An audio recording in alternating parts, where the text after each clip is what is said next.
পশ্চিমবঙ্গের প্রতিটি প্রান্তের, প্রতিটি জেলা, প্রতিটি বিদ্যালয়ে আমার প্রাণপ্রিয় যে সমস্ত ছাত্রছাত্রী রয়েছে, যারা 2024-এর মাধ্যমিক পরীক্ষা দেবে, তারা খুব মনোযোগ সহকারে পড়ছ।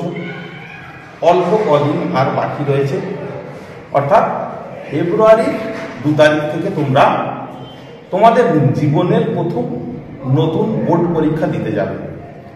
সেখানে অনেকের মধ্যে অনেক কৌতূহল থাকে, অনেক প্রশ্ন থাকে যে আমি কিভাবে পরীক্ষায় গিয়ে আমার সেরাটা আমি রিপ্রেজেন্ট করব। তাই আমি ইতিহাসের শিক্ষক হিসাবে প্রত্যেকটা ইতিহাস পিপাসু ছাত্রদের কাছে বলবো যে কোনো রকম ভয় ভীতি সংশয় না রেখে তোমরা তোমাদের সেরাটা কিভাবে দিতে পারবে পরীক্ষার হলে, আমি তার কিছু টিপস তোমাদের ঘরে আজকে বলবো। তোমরা মনোযোগ দিয়ে শোনো এবং বিষয়টাকে অনুধাবন করো, করে এই লাস্ট যে 1 মাস রয়েছে তোমাদের সামনে, সেই 1 মাস ফাইনাল প্রস্তুতি হিসাবে এটাকে তোমরা নিজেদের মধ্যে গেঁথে নাও। তাহলে রেজাল্ট তোমাদের সুন্দর হবেই হবে এবং এই আশা করছি। প্রত্যেককে নতুন বছরের শুভেচ্ছা জানাই। মাধ্যমিক হিস্ট্রি সাজেশন 2024 কিছু গুরুত্বপূর্ণ বিষয় মনে রাখার বিষয়, যেটা আমার বোর্ডে লেখা আছে যে আমরা প্রত্যেকটা পরীক্ষার্থী পরীক্ষার হলে উপস্থিত থেকে কিভাবে বিষয়টাকে আমরা তুলে ধরব, তার আগে আমাদের কিছু বিষয় মনে রাখতে হবে। আমি সেটা 1, 2, 3 করে বোর্ডে হাইলাইট করব। প্রথম যে বিষয়টা তোমাদের মনে রাখতে হবে যে পরীক্ষার প্রশ্নপত্র পাওয়ার পর তোমরা 15 মিনিট পড়ার সময় পাবে। 15 মিনিট যে সময় পাবে সেখানে তোমরা প্রশ্নটাকে 2-4 বার পড়বে।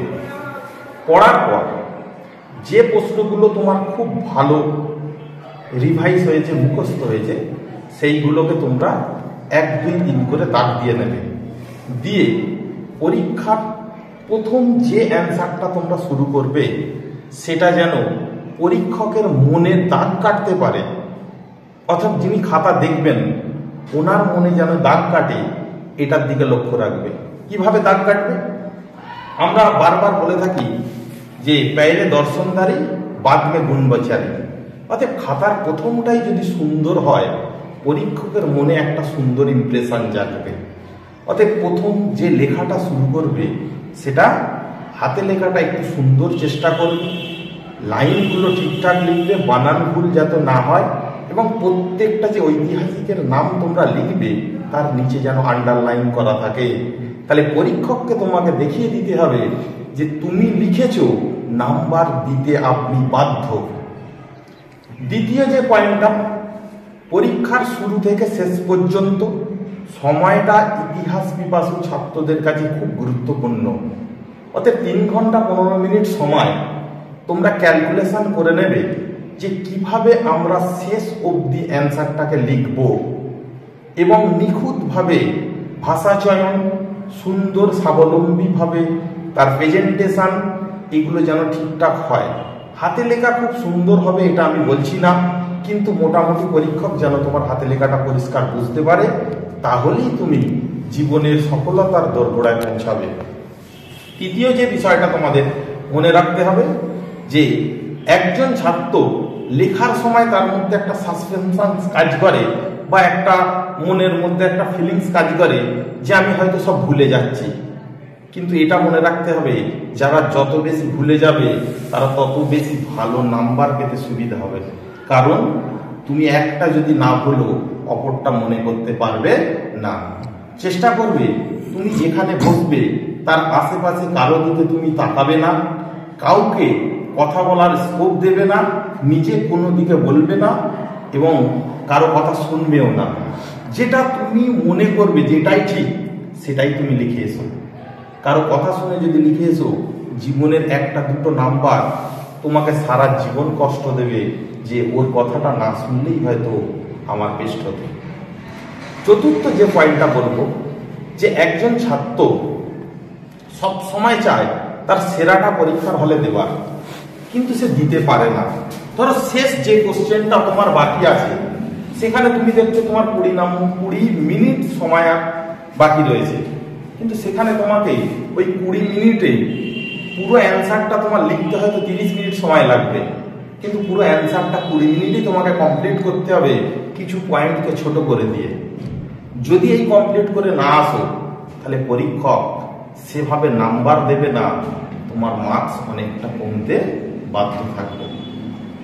এছাড়া মাধ্যমিকের ছাত্রছাত্রী যারা ইতিহাসের ছাত্রছাত্রী, তাদের রিটেন পরীক্ষা 90 নম্বরের, 10 নম্বর হচ্ছে তোমার পরীক্ষা প্রজেক্ট। 90 নম্বর পরীক্ষাকে তোমরা যে 8টা চ্যাপ্টার রয়েছে, সেই 8টা চ্যাপ্টারকে যদি পার্ট ওয়াইজ ভাগ করো, তাহলে জীবনে তোমরা 90-এর দোরগোড়ায় পৌঁছাতে খুব বেশি অসুবিধা হবে না। কিভাবে? 8 নম্বরের যে একটা কোশ্চেন আসে, সেই 8 নম্বরের কোশ্চেনে 3টে কোশ্চেন থাকে, তার মধ্যে তোমাদের লিখতে হয় একটা। তাহলে আমার মনের মধ্যে হতে পারে যে আমি প্রত্যেকটা চ্যাপ্টার থেকে কি 8 নম্বর কোশ্চেন করব? না, 1 নম্বর আর 8 নম্বর চ্যাপ্টার থেকে 8 নম্বরের প্রশ্ন আসে না, আসে 2 থেকে 6-এর মধ্যে। তাহলে 6টা চ্যাপ্টার মধ্যে আমি যদি 3টে চ্যাপ্টারকে খুব ভালো করে বেছে নিয়ে 8 নম্বরের বড় প্রশ্নগুলো করতে পারি, তাহলে আশা করব যে আমাদের জীবনে সফলতা আসবে। 2024 মাধ্যমিক পরীক্ষার্থীদের ইতিহাসের 8 নম্বরের যে 3টে প্রশ্ন আসে, তার সাথে একটা লিখতে হয়। আমি 5টা এখানে বোর্ডে সুন্দর করে লিখে দিয়েছি। এই 5টা প্রশ্নের মধ্যে আশা করছি তোমরা একটা প্রশ্ন পরীক্ষার খাতায় পেলেও পেতে পারো।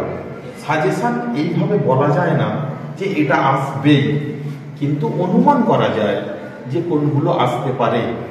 তাই প্রিয় ছাত্রছাত্রী, তোমরা প্রথম কোশ্চেন দেখো, নীল বিদ্রোহের কারণ ও বৈশিষ্ট্য।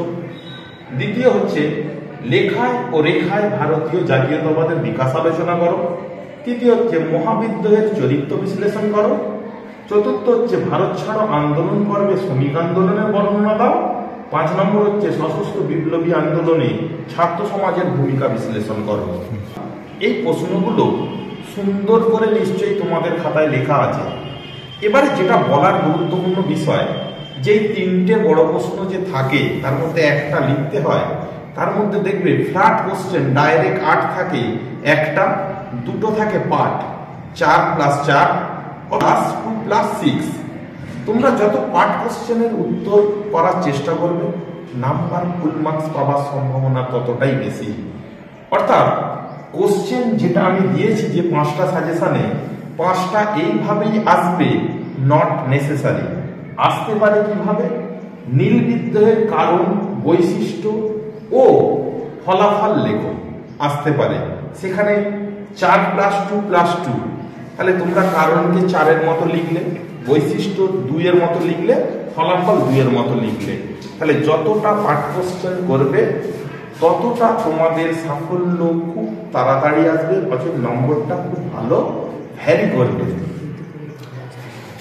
এটা গেল বড় কোশ্চেন। অতএব বড় কোশ্চেন যখন লিখবে, ভূমিকা থেকে উপসংহার পর্যন্ত সুন্দর করে গুছিয়ে ভালো মানের ভাষা প্রয়োগ করে লেখার চেষ্টা করবে। আর একটা বিষয় তোমাদের কাছে খুব ইম্পর্টেন্ট, যেটা প্রত্যেক ছাত্রছাত্রীর মধ্যে মনে হয় যে আমি কতটা লাইন বা কতটা পৃষ্ঠা লিখলে আমি 8 মার্কস পেতে পারি। এটা প্রত্যেকটা ইতিহাসের ছাত্রদের মধ্যে কোশ্চেন। লেখার কোন রকম ধারাবাহিক কতটা লিখতে হবে এটা বলা সম্ভব নয়। কারণ আনসার টু দা পয়েন্ট ইতিহাসে খুব ভাইটাল, গুরুত্বপূর্ণ। যেহেতু গাদা গাদা লেখার যে প্রচলিত প্রথা দীর্ঘদিন চলে আসছিল, সেই সিস্টেমটাকে পরিবর্তন করার জন্যে বর্তমান সিলেবাসে আনসার টু দা পয়েন্ট অর্থাৎ অ্যাপ্রোপ্রিয়েট যেটা আনসার হবে সেটাকেই তোমরা প্রথমে হিট করো। অর্থাৎ আমি একটা উদাহরণ হিসাবে বলতে পারি যে নীল বিদ্রোহের কারণ আলোচনা করো, এটাকে তোমরা প্রথম শুরু করলে কি এখানে কতগুলো পয়েন্টের মধ্যে কারণটাকে আনতে গেলে তোমাকে যেটা লিখতে হবে ইতিহাসের সাল, ইতিহাসের সময়, ইতিহাসের জায়গা, ইতিহাসের ব্যক্তি আর বিষয়বস্তু, এইগুলোকে তোমাকে মনে রাখতেই হবে। অতএব আমি বেশি লিখলাম কেন, নাম্বার কম পেলাম, এটা অনেকের মধ্যে প্রশ্ন থাকে। সেই প্রশ্নের আজকে আমি একদম সলিউশন করার চেষ্টা করছি যে বেশি লিখলেই নাম্বার পাবো নয়, আমি ঠিক জায়গায় আঘাত করেছি কিনা, অতএব পরীক্ষক যে প্রশ্নটা চেয়েছে আমি সেই জায়গায় উত্তর লিখেছি কিনা, এই আত্মসমালোচনা একটা ছাত্রের জীবনে সাফল্যের গুরুত্বপূর্ণ ধাপ বা চাবিকাঠি। অতএব এই জায়গায় তোমাকে ভাবতে হবে যা কোশ্চেন চেয়েছে আমি তার আনসার দেব। এই কারণে শুরুতে বলেছিলাম যে বারবার কোশ্চেন গুলোকে আমাকে পড়তে হবে, বুঝতে হবে প্রশ্নে কি চেয়েছে, অতএব যেটা চেয়েছে আনসার সেটাই দাও। অনেকের মধ্যে এটা আসতে পারে যে 2 মার্কসের আমি উত্তর লিখছি, সেখানে একটা লাইনে আমার অ্যান্সার শেষ হয়ে গেল। অতএব পড়েছে যে নীল বিদ্রোহ কবে কোথায় হয়েছিল, তাহলে 2 নম্বর আমার উত্তর হবে 1859 থেকে 60 খ্রিস্টাব্দে বাংলায় নীল বিদ্রোহ হয়েছিল। আপনার এখানে 2 মার্কস পাওয়া থেকে কোনো পরীক্ষক আটকাতে পারবে না। দ্বিতীয় যে জায়গাটা তোমাদের খুব মনে রাখতে হবে যে যেহেতু তোমাদের পাঠে পাঠে কোশ্চেন আছে, তাই প্রত্যেকটা কোশ্চেনের দাগ নম্বর ঠিক দিয়েছো কিনা সেটা খুব ভাইটাল। শুরু থেকে শেষ পর্যন্ত তোমরা টার্গেট রাখবে 10 মিনিট আগে যেন তোমাদের পেন স্টপ হয়ে যায়। 10 মিনিটে তুমি দেখবে প্রত্যেকটা পার্ট নম্বর আমি ঠিকঠাক দিয়েছি, প্রত্যেকটা দাগ নম্বর ঠিকঠাক দিয়েছি কিনা, তার উপরেও নাম্বার খুব বেশি ভ্যারি করে। ছাত্রছাত্রীদের আর একটা জায়গা যেটা বলবো যে ইতিহাসে তোমাদের শর্ট কোশ্চেন অনেকটা খুব ম্যাটার করে, খুব গুরুত্বপূর্ণ। যেখানে শর্ট কোশ্চেনের নাম্বার পুরো ফুল মার্কস পাওয়া তোমাদের কাছে এখন হাতের মুঠো ইজিলি।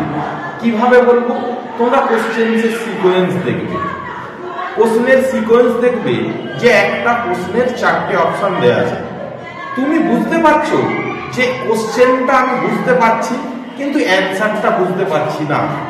অনেক সময় হয় দেখবে যে 2টো আনসার তার মধ্যে দেওয়া আছে, যে আনসারগুলো অন্য কোনো কোশ্চেনের আনসার, তাহলে বাদ বাকি যে 2টো আছে তার মধ্যে তোমাদের উত্তর হওয়ার সম্ভাবনা 90 থেকে 100%। তাহলে 2টোর মধ্যে একটা বুঝবো কি করে, তখন তোমাকে কোশ্চেনের সিকোয়েন্স দেখতে হবে, কোন চ্যাপ্টার এটা কোশ্চেন, কোন খানের প্রশ্ন। সেখান থেকে তোমার যদি পুরো চ্যাপ্টারের ধারণা থাকে, তুমি শর্ট কোশ্চেনের আনসার সুন্দর করে উপস্থাপন করতে পারবে। তৃতীয় যে জায়গাটা খুব বেশি আরো বেশি গুরুত্বপূর্ণ সেটা হলো যে ইতিহাসের 4 মার্কসের প্রশ্ন। 4 মার্কসের যেখানে আমরা দেখেছি যে 4টে ভাগ থাকে, ক বিভাগ, খ বিভাগ, গ বিভাগ, ঘ বিভাগ। প্রত্যেকটা পার্টে 2টো করে কোশ্চেন থাকে।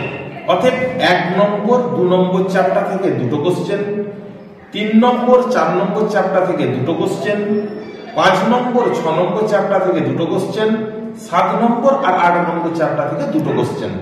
তাহলে টোটাল 8টা থাকে। এর মধ্যে তোমাকে করতে হবে প্রত্যেকটা বিভাগ থেকে একটা করে নিয়ে টোটাল 6টা প্রশ্নের উত্তর দিতে হবে। অনেকের মধ্যে কি হয়, দেখা যাচ্ছে যে 2টো বিভাগ থেকেই 4টে প্রশ্ন কমন, আর একটা বিভাগ থেকেই 2টো প্রশ্ন কমন।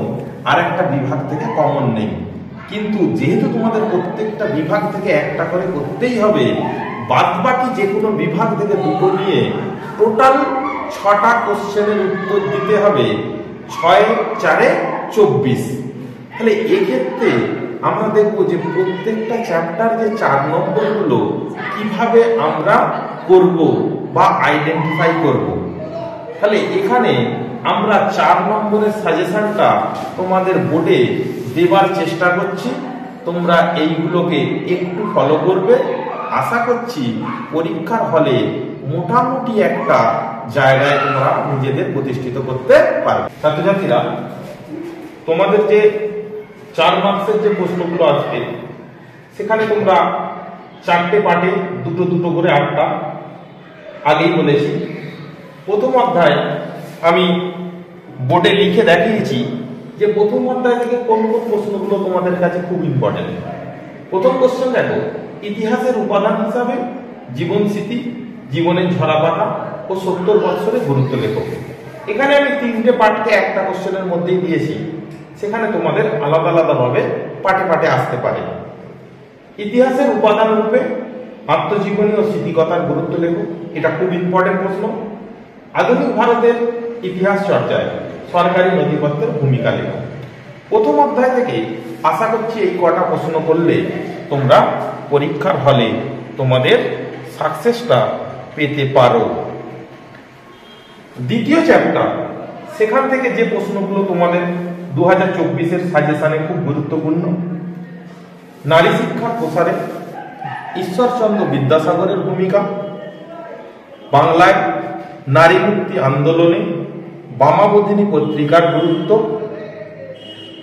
হুতুম প্যাঁচার নকশা, সেখানে কিভাবে 19 শতকের বাংলার বিরূপ সমাজচিত্রকে তুলে ধরা হয়েছে, যেটা তোমাদের 2024-এর মাধ্যমিক পরীক্ষার খুব গুরুত্বপূর্ণ কোশ্চেন। আর একটা কোশ্চেন তোমরা এক্সট্রা হিসাবে করতে পারো সেকেন্ড চ্যাপ্টার থেকে, আধুনিক চিকিৎসাবিদ্যার ইতিহাসে কলিকাতা মেডিকেল কলেজের ভূমিকা। তৃতীয় অধ্যায় থেকে তোমাদের যে সমস্ত প্রশ্নগুলো খুব ইম্পর্টেন্ট বলে মনে হয়েছে আমার কাছে, নীল বিদ্রোহের প্রতি শিক্ষিত মধ্যবিত্ত মানুষের মনোভাব কেমন ছিল, 1855 থেকে 56 খ্রিস্টাব্দের সাঁওতাল বিদ্রোহের কারণ ফলাফল আলোচনা করো। ঔপনিবেশিক ভারতে অরণ্য আইন কিভাবে অরণ্য অধিবাসীদের অধিকারকে হরণ করেছিল, এটা খুব গুরুত্বপূর্ণ প্রশ্ন। চতুর্থ অধ্যায় থেকে যে প্রশ্নগুলো তোমরা দেখতে পারো, 1876-এ সুরেন্দ্রনাথ বন্দ্যোপাধ্যায় ভারত সভা কি উদ্দেশ্যে প্রতিষ্ঠা করেছিলেন, আনন্দমঠ উপন্যাসের মধ্য দিয়ে কিভাবে জাতীয়তাবাদ প্রকাশিত হয়েছিল, গগনেন্দ্রনাথ ঠাকুরের ব্যঙ্গচিত্র কিভাবে ঔপনিবেশিক সমাজের সমালোচনা করেছিল, মহারানীর ঘোষণাপত্র। এই 4টে প্রশ্ন তোমরা চতুর্থ অধ্যায় থেকে দেখতে পারো। পঞ্চম অধ্যায়, জগদীশচন্দ্র বসু এবং বসু বিজ্ঞান মন্দির আধুনিক বিজ্ঞান চর্চা কি ভূমিকা পালন করেছিল। ছাপার বইয়ের সঙ্গে শিক্ষা বিস্তারের সম্পর্ক, বিজ্ঞান চর্চায় Indian association for the cultivation of সায়েন্সের ভূমিকা। ষষ্ঠ অধ্যায় থেকে যে প্রশ্নগুলো তোমরা দেখবে, ওয়ার্কস এন্ড পেজেন্ট পার্টি, এটা টিকা আসতে পারে। বারদৌলি সত্যাগ্রহের পরিচয় দাও, মিরাট ষড়যন্ত্র মামলা টিকা লেখো। সপ্তম অধ্যায় থেকে যে প্রশ্নগুলো তোমাদের কাছে খুব গুরুত্বপূর্ণ বলে আমার মনে হয়েছে, বাংলার নমশুদ্ধ আন্দোলন সম্পর্কে বিস্তারিত আলোচনা করো। এই প্রশ্নটা আসার সম্ভাবনা 2024-এ খুবই উজ্জ্বল। সশস্ত্র বিপ্লবী আন্দোলনে নারীদের যোগদানের চরিত্র বিশ্লেষণ করো। দলিত আন্দোলনে গান্ধীজির ভূমিকা আলোচনা করো। অষ্টম অধ্যায় প্রথম কোশ্চেন যেটা করবে, উদ্বাস্তু সমস্যা বিশ্লেষণ করো। নিম্ন লিয়াকত চুক্তির গুরুত্ব বিশ্লেষণ করো। কাশ্মীর সমস্যা বিশ্লেষণ করো। এই হচ্ছে 4 মার্কসের প্রশ্ন, যতগুলো আমি প্রথম অধ্যায় থেকে অষ্টম অধ্যায় পর্যন্ত তোমাদের কাছে তুলে ধরলাম। এই প্রশ্নগুলো তোমরা দেখতে পারো। দেখলে আশা করছি 2024-এর মাধ্যমিক পরীক্ষা সফলতার সঙ্গে তোমাদের জীবনে সাফল্য এনে দেবে। এবারে আসা যাক যে আমরা কিভাবে শর্ট কোশ্চেন 1 নম্বর 2 নম্বরকে আমরা পরীক্ষার খাতায় সুন্দরভাবে রূপায়ণ করব। যেখানে আমাদের 1 মার্কসের যে প্রশ্ন, সেখানেও প্রচুর পার্ট দেওয়া আছে। প্রত্যেকটা বিভাগ থেকে একটা করে করতেই হবে। তার মধ্যে যেটা খুব গুরুত্বপূর্ণ সেটা হচ্ছে ম্যাপ পয়েন্টিং। কারণ 4টে ম্যাপ পয়েন্টিং থাকে, যেখানে তোমাদের একটা ম্যাপ পয়েন্টিং করতেই হবে। যদি না করো তাহলে তোমাদের 90 মার্কসের অ্যান্সার হবে না, হবে 89 89 মার্কসের। যে 1 নম্বরের পার্ট কোশ্চেন থাকে, সেখানে তোমাদের ডান দিক বাঁ দিক মেলাও থাকে, ব্যাখ্যা বিবৃতি থাকে, ম্যাপ পয়েন্টিং থাকে, সিকিং থাকে, ডাইরেক্ট প্রশ্ন থাকে। এইভাবে প্রত্যেকটা পার্টের একটা করে নিয়ে টোটাল তোমাদের প্রশ্নের উত্তর দিতে হবে। আজকে আমি ম্যাপ পয়েন্টিং এর কতগুলো গুরুত্বপূর্ণ ম্যাপ পয়েন্টিং তোমাদের সামনে তুলে ধরবো, যেগুলো করলেই আশা করছি পরীক্ষা হলে 4টি কমন তোমরা পেয়ে যাবে। ছাত্রছাত্রীরা, তোমাদের ম্যাপ পয়েন্টিং বিষয়ে যে বিষয়টা খুব গুরুত্বপূর্ণ সেটা হচ্ছে যে টোটাল ক বিভাগের যে 1 নম্বরের শর্ট কোশ্চেন, সেখানে 5টা বিভাগ থাকে। সেই 5টা বিভাগের প্রত্যেকটা বিভাগে 4টে করে কোশ্চেন থাকে। প্রত্যেকটা বিভাগ থেকে একটা করে প্রশ্ন মাস্ট করতেই হবে। 5টা টোটাল 16টা প্রশ্নের অ্যান্সার তোমাদের দিতে হবে। তার মধ্যে ম্যাপ পয়েন্টিং একটা করতেই হবে। যদি কেউ 4টে পারো তাহলে খুব ভালো। আমি তোমাদের অল্প কয়েকটা ম্যাপ পয়েন্টিং দেবো, সেগুলোকে যদি তোমরা সুন্দর করে প্র্যাকটিস করে যাও। ইতিহাসের ম্যাপ পয়েন্টিং এর সঙ্গে ভূগোলের ম্যাপ পয়েন্টিং এর বেসিক কতগুলো পার্থক্য রয়েছে। ভূগোলের ম্যাপ পয়েন্টিং এর পয়েন্ট আউট করা থাকে না, ইতিহাসের ম্যাপ পয়েন্টিং এর পয়েন্ট আউট করা থাকে। অতএব শুধু তোমরা সেই জায়গাটা চিহ্নিত করে নামটা লিখলেই ফুল মার্কস পাবে। পয়েন্ট আউট একটা খুব গুরুত্বপূর্ণ ফ্যাক্টর থাকে ম্যাপ পয়েন্টিং এর ক্ষেত্রে। ম্যাপ পয়েন্টিং এর যেগুলো তোমাদের খুব গুরুত্বপূর্ণ সেগুলো আমি বোর্ডে লিখেছি, একবার তোমরা দেখাচ্ছি। দেখো, নদিয়া নীল বিদ্রোহের কেন্দ্র, যশোর নদিয়া বলে আলাদা আসতে পারে। দ্বিতীয়ত, ছোটনাগপুর কোল বিদ্রোহের এলাকা। 3 নম্বর, দিল্লি কানপুর মহাবিদ্রোহের কেন্দ্র। বারাসাত ওয়াবি আন্দোলনের কেন্দ্র। মহারাষ্ট্র পুনর্গঠিত রাজ্য 1960 সালে যেটা তৈরি হয়েছিল। হায়দ্রাবাদ দেশীয় রাজ্য। মেদিনীপুর যেটা লগ্ন সর্বভারতীয় কিষাণ সভার প্রতিষ্ঠা স্থল বা স্থান। ডান্ডি আইন অমান্য আন্দোলনের কেন্দ্র। মিরাট ঝাঁসি জুনাগড় গুজরাট। বারদৌলি মহীশূর কাশ্মীর। এই কটা ম্যাপ পয়েন্টিং তোমরা যদি সুন্দর করে করতে পারো, আশা করছি তোমরা পরীক্ষায় 4 নম্বর নিজেদের পকেট করে নিতে পারবে। ম্যাপ পয়েন্টিং করতেই হবে যেহেতু। ছাত্রছাত্রীদের এবারে যেটা থাকলো সেটা হচ্ছে 2 নম্বরের প্রশ্ন, যেটাও খুব ভাইটাল, যেখানে তোমাদের 2 নম্বরে 16টা প্রশ্ন থাকে। প্রত্যেকটা 8টা চ্যাপ্টার থেকে কোনো চ্যাপ্টারে 2টো, কোনো চ্যাপ্টারে 3টে, এইভাবে টোটাল 16টা প্রশ্ন দেওয়া থাকে, যেখানে তোমাদের অ্যান্সার করতে হবে 11টা প্রশ্নের। সেই 11টা প্রশ্নের যে আনসার করতে হবে, তোমরা 16টা প্রশ্নকে ভালো করে পড়ে তার মধ্যে 11টা টিক চিহ্ন দিয়ে রেডি করবে যে কোনগুলো তোমরা সুন্দরভাবে পারবে। 2 নম্বরের প্রশ্নগুলো একটু কনসেপচুয়ালও থাকে, একটু ট্যালেন্ট খাটাতে হয়, একটু ভাবনা চিন্তাও করতে হয়। কিছু প্রশ্ন কিছু ফ্ল্যাট থাকে, কিছু সাল থাকে। অর্থাৎ 2 নম্বরের প্রশ্নগুলো তোমরা ভালো করে উপস্থাপন করার চেষ্টা করবে। আমি 2 নম্বরের প্রশ্নের কিছু সাজেশন তোমাদের সামনে তুলে ধরছি। প্রথম অধ্যায় থেকে যে সমস্ত 2 মার্কসের প্রশ্নগুলো খুব ইম্পর্টেন্ট একটু আমি তুলে ধরছি। নতুন সামাজিক ইতিহাস বলতে কি বোঝো? ব্রিটিশ সরকার সোমপ্রকাশ পত্রিকা বন্ধ কেন করে দিয়েছিলেন? নারীর ইতিহাস গুরুত্বপূর্ণ কেন? নিম্নবর্গের ইতিহাস কাকে বলে? ফটোগ্রাফির ইতিহাস, খেলার ইতিহাস, পরিবেশের ইতিহাস বলতে কি বোঝো? দ্বিতীয় অধ্যায় থেকে যে 2 নম্বরের প্রশ্নগুলো খুব গুরুত্বপূর্ণ বলে আমার মনে হয়েছে। মধুসূদন গুপ্ত বিখ্যাত কেন? 3 আইন কি? David Hare school book society প্রতিষ্ঠা করেন কেন? উডের প্রতিবেদন কি? এর সুপারিশগুলো লেখো।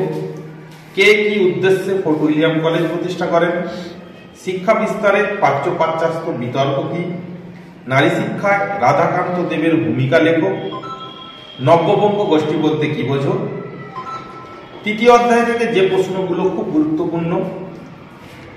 খুদকাঠি প্রথা কি? মুন্ডা বিদ্রোহের লক্ষ্য কি? বিপ্লব বলতে কি বোঝো? কোল বিদ্রোহ কবে কোথায় হয়েছিল? নীল কমিশন কি উদ্দেশ্যে গঠিত হয়? তিতুমির বিখ্যাত কেন? কেনারাম বেচারাম বলতে কি বোঝো? চতুর্থ অধ্যায়ের যে প্রশ্নগুলো আসতে পারে। ইলবার্ট বিল বিতর্ক, দেশীয় ভাষায় সংবাদপত্র আইন কি? ভার্নাকুলার প্রেস অ্যাক্ট কি? হিন্দু মেলা কেন প্রতিষ্ঠিত হয়?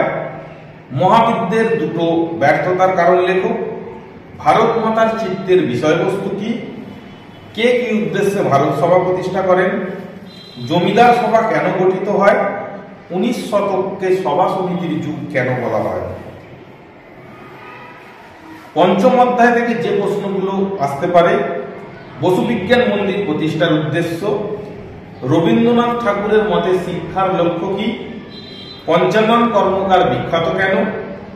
কে কেন Bengal chemical and pharmaceutical works limited প্রতিষ্ঠা করেন? ভারতীয় শিক্ষা পরিষদ কত সালে কি উদ্দেশ্যে গঠিত হয়? শ্রী নিকেতন প্রতিষ্ঠার উদ্দেশ্য কি?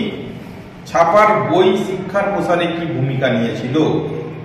ষষ্ঠ অধ্যায় যে প্রশ্নগুলো তোমরা দেখতে পারো। বাবা রামচন্দ্র কে ছিলেন? তিনকাটিয়া প্রথা কি? কংগ্রেস সমাজতন্ত্রী দল প্রতিষ্ঠার উদ্দেশ্য লেখো। বঙ্গভঙ্গ আন্দোলনে কৃষকরা কেন অংশগ্রহণ করেছিল? নিখিল ভারত ট্রেড ইউনিয়ন কংগ্রেস কি উদ্দেশ্যে প্রতিষ্ঠিত হয়েছিল? ওয়ার্কস অ্যান্ড পেজেন্ট পার্টি কেন প্রতিষ্ঠা হয়? ত্রিপুরী কংগ্রেসের গুরুত্ব কি ছিল? সপ্তম অধ্যায় থেকে যেগুলো খুব গুরুত্বপূর্ণ। অলিন্দ যুদ্ধ কি? কার্লাইল সার্কুলার বলতে কি বোঝো? মাতঙ্গিনী হাজরা স্মরণীয় কেন? দলিত কাদের বলা হয়? অ্যান্টি সার্কুলার সোসাইটি কি? প্রীতিলতা ওয়াদ্দেদার বিখ্যাত কেন? বাংলার নমশূদ্র আন্দোলন কেন শুরু হয়েছিল? অষ্টম অধ্যায় থেকে যে প্রশ্নগুলো তোমরা দেখবে। আজাদ কাশ্মীর কি? দেশভাগের পর পুনর্বাসনের যুগ বলতে কি বোঝো? নেহেরু লিয়াকত চুক্তি কবে কেন হয়েছিল? পট্টি সিং রামালু কে ছিলেন? যে ভিপি কমিটি বলতে কি বোঝো? আশা করি ছাত্রছাত্রীরা টোটাল 1 থেকে 8 মার্কসের যে 90 নম্বরের রিটেন পরীক্ষা তোমরা দেবে, সেই প্রশ্নের প্রত্যেকটা পয়েন্ট ধরে ধরে আমি আলোচনা করেছি। অনেক খামতি জায়গা এখনো রয়েছে যেগুলো আমি এখন আলোচনার জায়গায় পৌঁছাতে পারিনি। তবে সুন্দর মার্কস এবং সুন্দর রেজাল্ট করতে হলে আমাদের এই পয়েন্টগুলোকে ফলো করতে হবে।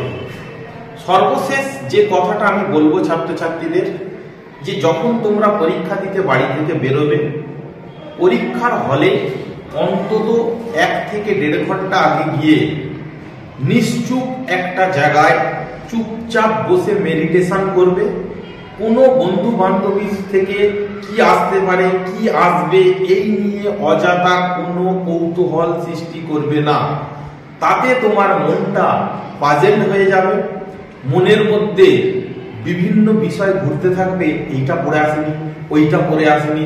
অতএব তোমরা যদি ভালো রেজাল্ট করতে চাও তাহলে গিয়ে শান্ত পরিবেশে বাবা মা বা যে যাবে তার সঙ্গে বসে অন্য বিষয়ে গল্প করো, যে কিভাবে আগামী জীবনে কি নিয়ে এগোবো, বা পরীক্ষার হলে ঢুকবো সবকিছু ঠিকঠাক এনেছি কিনা দেখিয়ে নাও, মিলিয়ে দেখো। পরীক্ষার হলে ঢুকলে চুপচাপ বসো, কোনো রকম কোনো কারোর সঙ্গে কথা বলার কোনো প্রয়োজনীয়তা নেই। সুন্দর করে কোশ্চেন পাওয়ার পর নিজে আগে 10 মিনিট কোশ্চেনটাকে দেখে নাও, কোনগুলো লিখবো, যেগুলো তোমার সুন্দর পারবে সেগুলোকে প্রথম উপস্থাপন করো। তাহলে প্রথম যদি তোমার সুন্দর 2-3 পৃষ্ঠার উপস্থাপনা ঠিক হয়, পরের গুলো একটু আধটু নর্মাল হলেও পরীক্ষকের নাম্বার দিতে হাত কাঁপবে না। সর্বোপরি তোমাকে আমি বলি, পশ্চিমবঙ্গের প্রত্যেকটা ইতিহাস পিপাসু ছাত্রদের আমি বলি যে একটা সুন্দর নাগরিক গড়ে উঠতে গেলে তার রেজাল্টটাও যেমন গুরুত্বপূর্ণ, তার পড়াশোনাটাও তেমন গুরুত্বপূর্ণ, তার ব্যবহারটাও যেন রুচিশীল এবং মার্জিত থাকে। এটা আশা রাখবো। আগামী দিনের প্রত্যেক পরীক্ষার্থীকে আমার শুভেচ্ছা, ভালোবাসা। আগামী দিন তোমরা যাতে আরো সুন্দর করে রেজাল্ট করে পশ্চিমবঙ্গেও তথা ভারতবর্ষ তথা বিদেশের কোনায় কোনায় পৌঁছাতে পারো, এই শুভেচ্ছা রেখে আমি শেষ করলাম।